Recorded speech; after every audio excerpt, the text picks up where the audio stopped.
إن الحمد لله نحمده ونستعينه ونستغفره ونعوذ بالله من شرور أنفسنا ومن سيئات أعمالنا من يهد الله فلا مضل له ومن يضلل فلا هادي له أشهد أن لا إله إلا الله وأشهد أن محمدا عبده ورسوله اللهم صل وسلم وبارك على سيدنا محمد وعلى آله وصحبه أجمعين أما بعد فيا أيها الناس أوصيكم ونفسي بتقوى الله وطاعته لعلكم تفلحون قال الله تعالى وهو أصدق القائلين أعوذ بالله من الشيطان الرجيم يا أيها الذين آمنوا اتقوا الله حق تقاته ولا تموتن إلا وأنتم مسلمون صدق الله العظيم. Jamaah salat Jumat yang dirahmati Allah, mengawali khutbah siang hari ini, khotib mengajak kepada jamaah semuanya dan yang mendengarkan suara ini, wabil khusus diri khotib sendiri, agar senantiasa selalu bertakwa kepada Allah Subhanahu wa Ta'ala. Yang sebenar-benarnya takwa yaitu menjalankan perintah-perintah Allah dan menjauhi larangan-larangan yang dilarang oleh Allah Subhanahu wa Ta'ala. Karena dengan berbekal takwalah kita digolongkan menjadi orang-orang yang bahagia, selamat dunia dan akhirat. Kaum muslimin jamaah salat Jumat yang dirahmati Allah, harapan kita tentu ingin selamat baik di dunia terlebih lagi di akhirat. Keselamatan seseorang bisa tercermin di dalam tingkah lakunya. Sejahat apapun perilaku seseorang, tanyakan pada hati kecilnya, pasti jawabannya saya ingin selamat. Padahal dia menyadari atau tidak bahwa perbuatannya lah yang bisa menyelamatkan atau menghinakannya. Allah memberikan kita hati dan akal untuk berpikir dan bertafakur untuk memilih jalan mana yang selamat dan mana yang tidak. Untuk itu mari kita bercermin kepada sejarah umat nabi-nabi terdahulu yang diselamatkan oleh Allah dan ada yang dihancurkan oleh Allah. Kita ini sebagai umat Nabi akhir zaman disuruh belajar dari sejarah umat-umat Nabi terdahulu yang diceritakan kisahnya di dalam Al-Quran. Tujuannya agar kita punya sikap di dalam hidup kita. Sikap ini yang menjadi penentu keselamatan seseorang. Orang yang tidak mengerti sejarah berarti tidak punya sikap di dalam hidupnya, tidak tahu apa yang harus dikerjakannya. Bahkan di dalam Al-Quran yang paling banyak isi kandungannya adalah tentang kisah-kisah kandungan, isi tentang kisah-kisah atau sejarah kehidupan umat nabi-nabi terdahulu. 2/3 dari isi Al-Quran adalah sejarah nabi-nabi terdahulu, agar umat ini bisa mencontohnya. Inilah jalan yang salah, inilah jalan yang benar, yang hak dan yang batil, dan yang lurus dan ada yang belok, agar manusia berpikir menggunakan akalnya yang diberikan Allah Subhanahu wa Ta'ala. Kaum muslimin jamaah Jumat rahimahullah, di dalam Al-Quran Allah menceritakan umat-umat Nabi terdahulu yang membangkang, yang terus melakukan pelanggaran-pelanggaran, kemudian Allah hancurkan oleh Allah dan binasakan kaum itu, dan Allah selamatkan kaum yang ikut dengan nabinya. Setelah itu Allah ganti dengan kaum umat dan nabi yang baru, dan dibinasakan lagi untuk kaum yang melakukan pelanggaran-pelanggaran, dan Allah selamatkan lagi untuk kaum yang mau ikut dengan nabinya. Allah berfirman di dalam surat Al-An'am ayat ke-6, A'udzu billahi minasyaitonir rajim. فَأَهْلَكْنَاهُمْ بِذُنُوبِهِمْ وَأَنشَأْنَا مِنْ بَعْدِهِمْ قَرْنًا آخَرِينَ. Al-ayah. Kemudian kami binasakan mereka karena dosa-dosa mereka sendiri, dan kami ciptakan generasi yang lain setelah generasi mereka. Dan sekarang datanglah kaum umat Nabi akhir zaman yaitu umat Nabi Muhammad sallallahu alaihi wasallam. Bagaimana Allah terhadap umat Nabi Muhammad, yaitu umat yang datang mendekati akhir zaman, yang umurnya umat ini pendek-pendek dan ukuran tubuhnya kecil-kecil. Tidak seperti umat-umat terdahulu yang umurnya panjang-panjang dan tinggi-tinggi. Tetapi walaupun begitu, Allah menjadikan umat ini umat yang disayang, umat yang marhamah. Ini adalah berkah dari Nabi Muhammad SAW. Allah memandang umat ini karena Nabi Muhammad. Ini adalah anugerah besar yang diberikan oleh Allah kepada kita. Suatu nikmat besar yang tidak diberikan kepada umat Nabi-Nabi terdahulu. Sampai Nabi Musa itu sendiri ingin menjadi umat Nabi Muhammad. Kaum muslimin rahimahumullah, bagaimana Allah terhadap umat Nabi Muhammad? Allah tidak menghancurkan kaum Nabi Muhammad yang sampai saat ini. Padahal dosa-dosa apa yang dilakukan umat terdahulu dilakukan umat sekarang ini.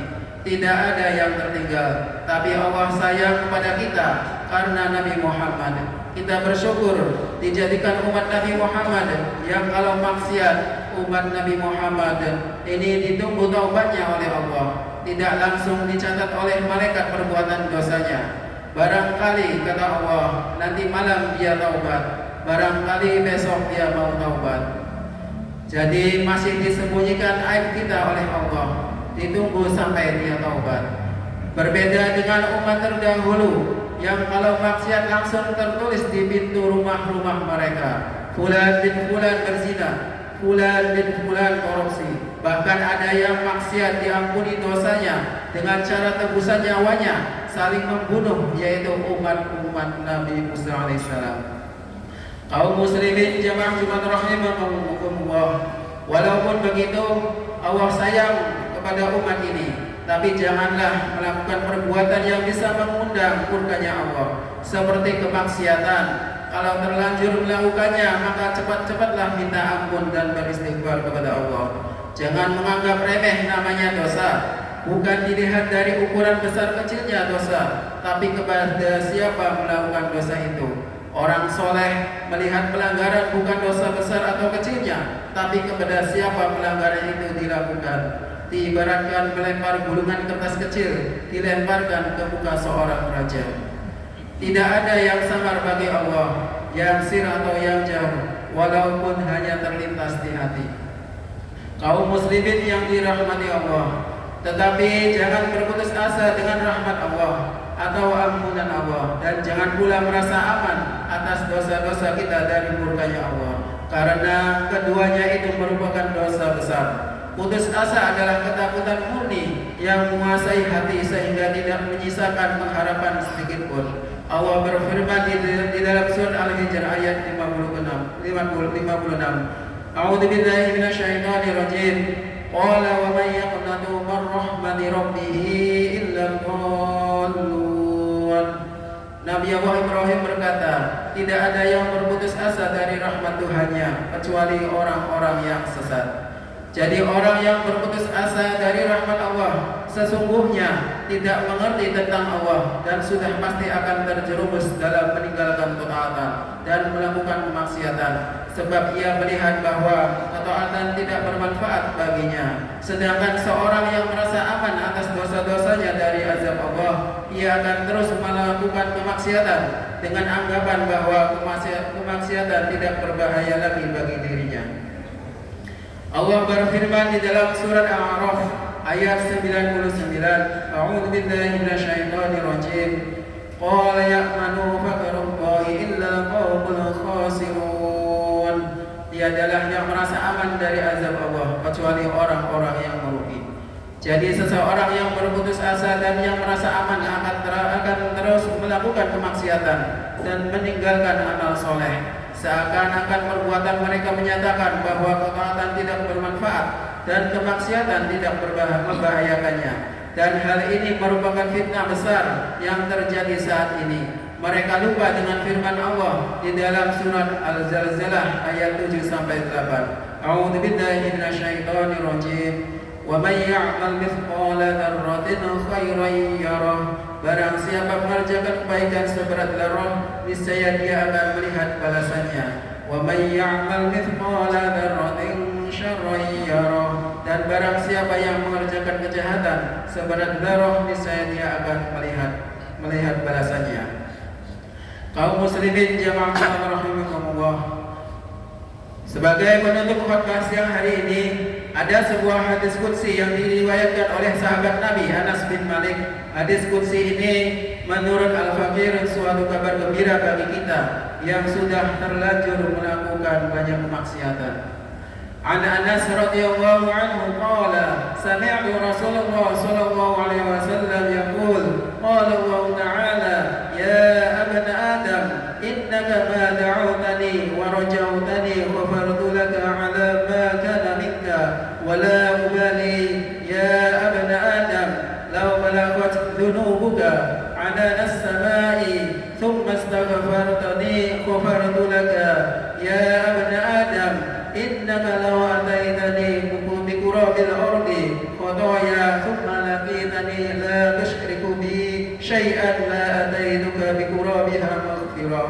Dari Anas bin Malik radhiyallahu anhu, ia berkata, aku mendengar Rasulullah sallallahu alaihi wasallam bersabda, Allah Ta'ala berfirman, hai anak Adam, selagi engkau berdoa kepadaku dan berharap kepadaku, aku ampuni dosa yang ada padamu dan aku tidak peduli. Hai anak Adam, seandainya dosa-dosamu setinggi langit, sebegitu banyaknya, kemudian engkau minta ampun kepadaku, pasti aku ampuni.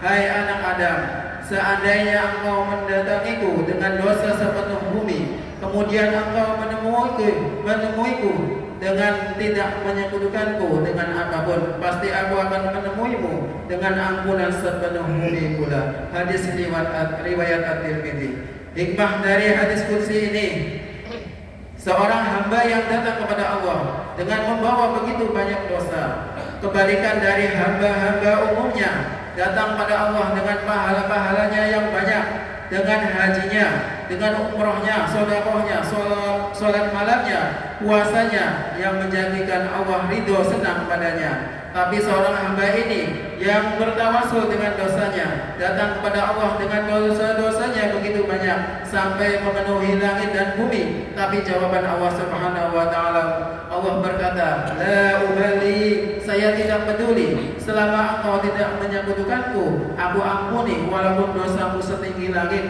dan seluas bumi, Allah akan menemuimu dan mengampuninya. Itulah gambaran ampunan Allah Subhanahu wa Ta'ala yang sangat luas. Semoga kita semua mendapat ampunan Allah Subhanahu wa Ta'ala. Amin ya rabbal alamin. Barakallahu li wa lakum fil Qur'anil azim wa nafa'ani wa iyyakum bima fihi minal ayati wa dzikril hakim wa taqabbal minni wa minkum tilawatahu innahu al-ghafurur rahim. Allahumma shalli ala sayyidina Muhammad wa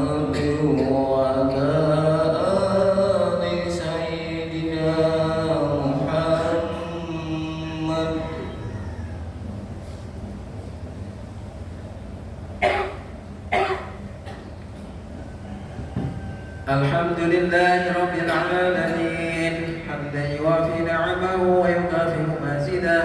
Ya Rabbana lakal hamd. Ashhadu an la ilaha illallah wahdahu la syarika lah wa ashhadu anna Muhammadan abduhu wa rasuluh. Allahumma salli wa sallim wa barik ala sayyidina Muhammadin wa ala alihi wa sahbihi ajma'in. Amma ba'd. Ya ayuhan nas ittaqullah haqqa tuqatih wa la tamutunna illa wa antum muslimun. A'udzu billahi minasy syaithanir rajim.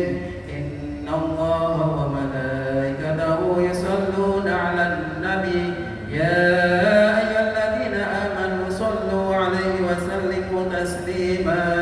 Allahumma shalli 'ala sayyidina وعلى آل سيدنا محمد كما صلينا على سيدنا إبراهيم وعلى آل سيدنا إبراهيم وبارك على سيدنا محمد وعلى آل سيدنا محمد كما باركت على سيدنا إبراهيم وعلى آل سيدنا إبراهيم في العالمين إنك حميد مجيد. اللهم اغفر والمسلمات والمؤمنين والمؤمنات الأحياء منهم والأموات إنك على كل شيء قدير. اللهم أعنا على ذكرك وشكرك وحسن عبادتك.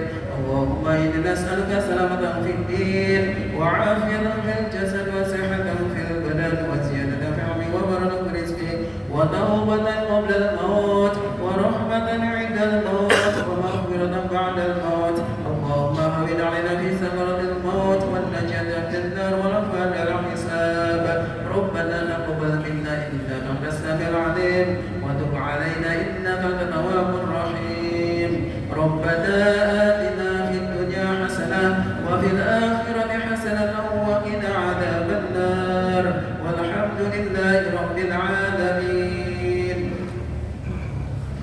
عباد الله إنه يأمر بالعدل والإحسان وإيتاء ذي القربى وينهى عن الفحشاء والمنكر والبغي يعظكم لعلكم تذكرون. فاذكروا الله العظيم يذكركم واشكروه على نعمه يزدكم